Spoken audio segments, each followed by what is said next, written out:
মাঝে মধ্যে দুপুরে একবারে অলসতা লাগে, মনে হয় আজকে রান্না না করলেই বেশি ভালো হয়।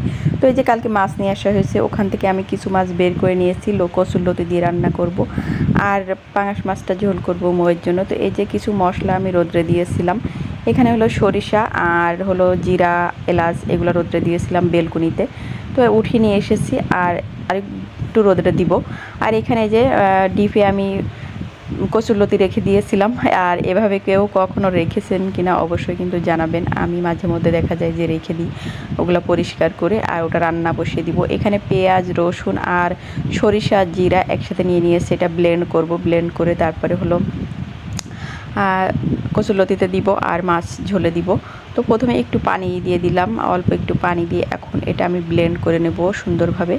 রান্নাটা ওদিকে অলরেডি বসে দিয়েছি, দিয়ে তারপরে হলো ভাবলাম একটু ব্লেন্ড করে নিই, তাহলে দেখা যায় যে রান্নাটা দ্রুত হয়ে যাবে। আর যদি আবার কারেন্ট চলে